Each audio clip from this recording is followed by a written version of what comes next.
breaking down some Guthrie Trapp and Jack Ruch stuff. So Guthrie had Jack on his channel, and he did two parts. He did two videos on the trot, and I'll put a link to them in the description below. They're great videos all the way through. And at one point they were talking about these nice cool double stops and slides to get you across the fretboard and through the chord changes. Guthrie Trapp does them all the time. Let's check out what we're going to break down, and then we'll get into it. Right. But I've been hearing you do some kind of like almost gospel-y type double stop things. Okay. Like over kind of an R&B thing. I can't really play it, but some of this kind of like, you know, like real fluid kind of. Oh, okay. You know, maybe like, you know. Yeah. Yeah. That kind of stuff. Yeah. Okay. How can I?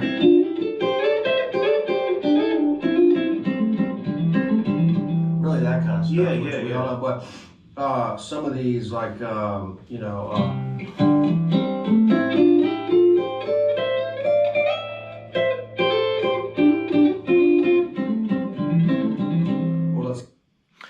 Right, so we're in the key of C major, and Guthrie's done this stuff. He does this stuff in all his playing, and it's a great way to get around the fretboard and connect chord shapes.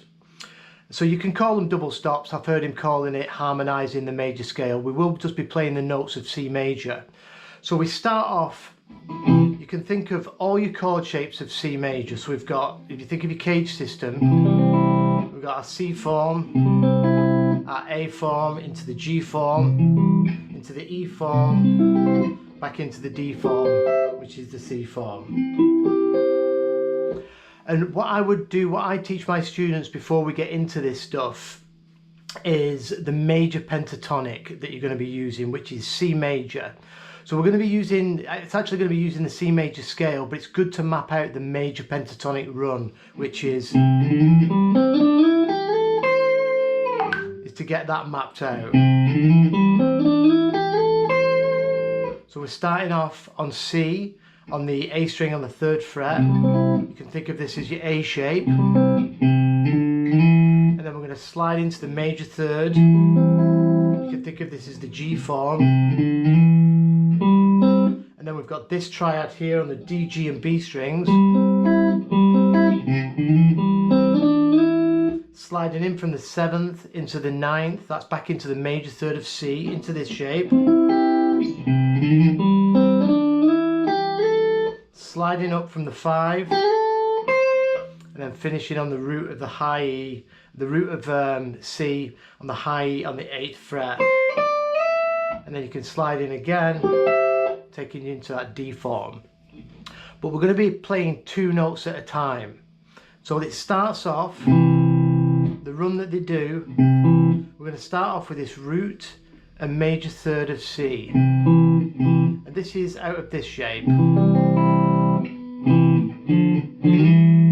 And then we put on these 2 notes. We're going to go to the 5th fret on the A string, and our first finger is going to be on the 3rd fret of the D. And we slide that up a whole step. So when we slide that up a whole step, this was root and 3rd. This isn't any chord tones, it's 2 notes from the major scale. When we slide up, we're sliding into this shape, our G shape. There's your root, your first inversion. We've got major 3rd and 5th of C. So you can hear when you go into one of these double stops, which is chord tones, you're going to get a resolve. So then the next one, if you look at this D, G and B string here on the 5th fret, that's a C major triad. We've got 5th, root, 3rd. So we're going to come down that triad, D and G strings, and then we're going to get the G and the B. So it's always double stops, it's always 2 strings at a time. Then we put these 2 fingers down here, one on the 7th fret, and then one on the 6th fret of the B, and we slide that in a whole step. And that again, this is like going from here, so from this, it's the same as all this on the G and the B strings. So again, we're sliding into major third and fifth now of this shape. So you can see this is a great way to get through all your positions of the cage system.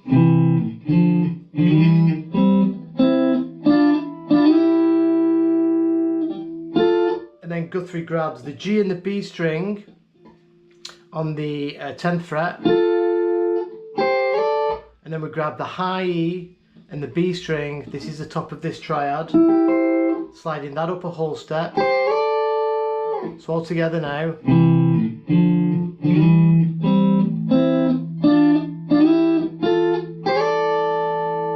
And then we go up to, back into third and root. Third on the high E, root on the B string. And then we can carry that on up. So I'll do that really slow.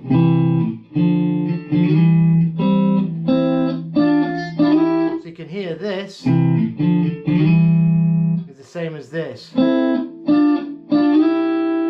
just putting this in the middle on the D and the G string. Remember, this is a your second inversion triad, fifth, root, third.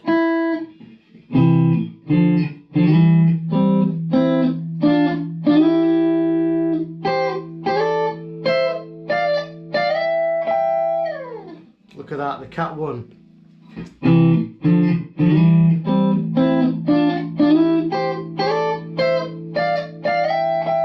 So we've got a major pentatonic run.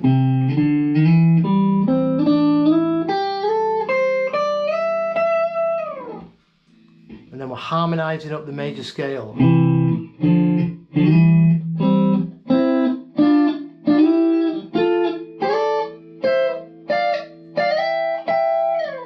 Let's watch the video again, because Guthrie does some cool little hammer-on pull-offs, like a Hendrix kind of vibe. Right. But I've been hearing you do some kind of like almost gospel-y type double stop things. Okay. Like over kind of an R&B thing. I can't really play it, but some of this kind of like, you know, like real fluid kind of. Oh, okay. You know, maybe like, you know, yeah, that kind of stuff. Okay, how can I?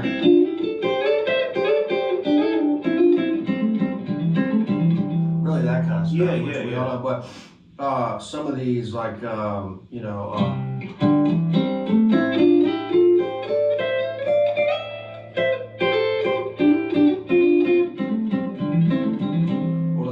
So Guthrie then, he come back up the neck doing some cool little hammer-ons and pull-offs. So let's go through it again, so slowly on the way up.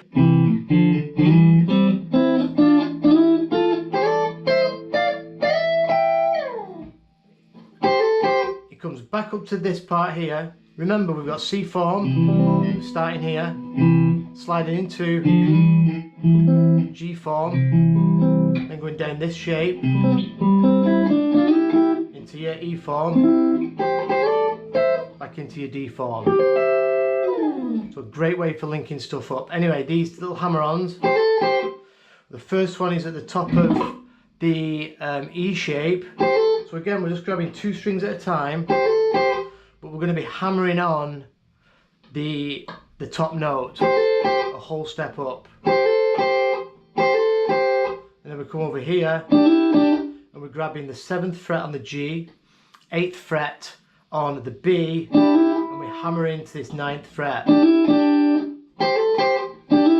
Then we bring that back a whole step, so them 2 are the same. And then we're coming to this shape. So this is just using this triad here, hammering in. And then we're coming up to the A string, hammering into the major third, then going to the next double stop, and finishing it with 2 hammer-ons into that third. And you could come back up to your root here.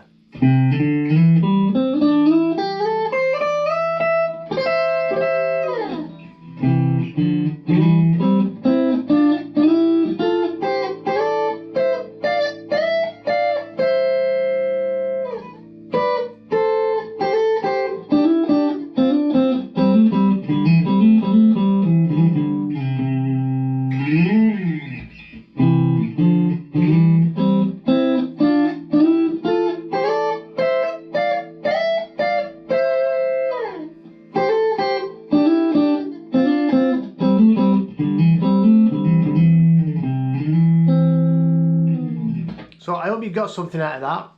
I'm thinking, if you can tell me, give me some feedback if you like this kind of stuff, because I'm thinking of doing like a really long lesson where I've got the view at the front of me and the one above, and doing a bit of an in-depth lesson with a lot more tabs, you know, covering the whole fretboard with this stuff, starting it in different spots, doing it on different strings.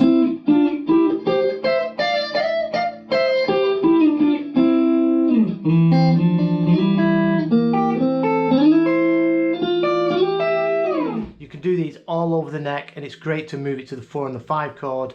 You can really map out the fretboard with this stuff.